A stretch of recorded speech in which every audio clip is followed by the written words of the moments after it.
Shawato, bonjour à tous et à toutes, chers adhérents de BHC. Nous continuons avec les halachot de la cachérisation de la cuisine pour Pessah. Le lave-vaisselle. Comment on cachérise le lave-vaisselle? De la même manière qu'il a absorbé le chametz, alors il le fera sortir. C'est-à-dire, d'abord, premièrement, il faut nettoyer la messanenet. En bas, il y a comme une sorte de grille comme ça, où toutes les saletés s'amassent dedans. Donc il faudra vider cette chose-là parce qu'il y a souvent beaucoup de chametz qui s'amassent là-bas, comme on l'a dit.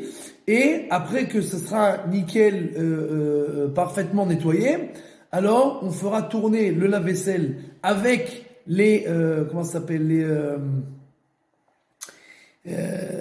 magashim, les plateaux sur lesquels on met les ustensiles.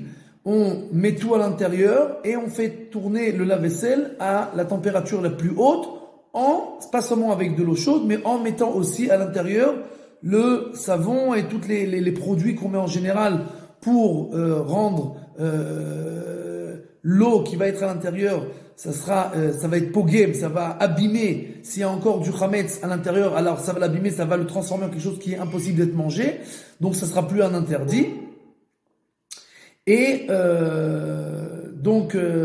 il faudra bien entendu, comme d'habitude, attendre avant de faire cette action-là 24 heures. Et après que 24 heures soient passées, qu'on a nettoyé à fond, alors on fait tourner le lave-vaisselle et comme ça, il s'auto-cachérise. D'accord? La table où on mange. Comment on cachérise la table? Il y a une époque où les gens, ils faisaient passer sur la table de l'eau bouillante et les Ashkenazim surtout faisaient aussi avec une pierre qui était chauffée à blanc et on versait de l'eau bouillante sur cette pierre-là en faisant passer sur la table. Aujourd'hui, nos tables, elles sont très fragiles, etc. Donc il y a de fortes chances que ça va un peu ou exploser ou le bois va se dilater. Et bien entendu, on ne veut pas que ça se passe une chose pareille. Donc, ce qu'il faudra faire, il faudra nettoyer à fond la table et après la recouvrir avec quelque chose comme ça qui la recouvre entièrement et en faisant attention pendant la fête de ne pas poser des choses qui sont brûlantes sur la table. Le problème avec la table, bien entendu, c'est que si on n'a pas l'habitude de mettre une nappe tout le temps et qu'on pose des choses brûlantes dessus, alors il y a du chametz qui a pu être absorbé par cette table. Et si on va remettre pendant Pessah des choses brûlantes sur la table, alors le chametz il va sortir dans ces aliments que l'on va manger, chas v'shalom à Pessah. Donc, nous on a l'habitude vraiment de faire passer de l'eau bouillante sur les tables. Je peux vous dire que jamais rien s'est passé, mais si quelqu'un a peur, alors c'est ce qu'il faudra faire, nettoyer à fond et recouvrir avec une nappe qui rend imperméable le passage entre la table et les aliments qu'on mettra pendant Pessah.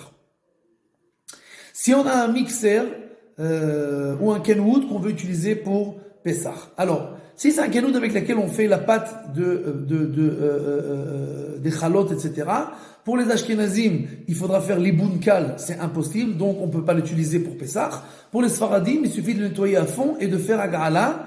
L'iboun, ça veut dire brûler au chalumeau, et agala, ça veut dire de tremper dans l'eau bouillante. D'accord? Bien entendu, on a plusieurs problèmes dans les mixeurs.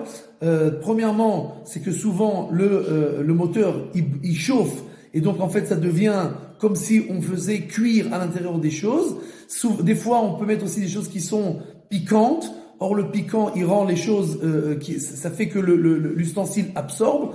Donc, et il y a surtout, il y a beaucoup de mixeurs où il y a toutes sortes de petits trous à l'intérieur.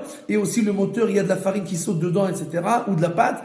Et c'est très, très difficile à nettoyer. Donc, il faudra éviter d'utiliser ces choses-là pendant Pessah. Si on n'a vraiment pas le choix, alors il faudra les démonter, les nettoyer à fond, et après faire la gala pour tous les parties qu'on peut faire la gala qui sont en contact avec les aliments. Et pour les Ashkenazim, encore une fois, si c'est des ustensiles avec lesquels on fait de la pâte, alors ça on pourra pas les cachériser, sauf si on fait l'iboul chamour. Mais encore une fois, si tu fais passer au chalumeau ton kenwood, il va plus en rester de ton kenwood, donc on pourra pas les cachériser pour les Ashkenazim.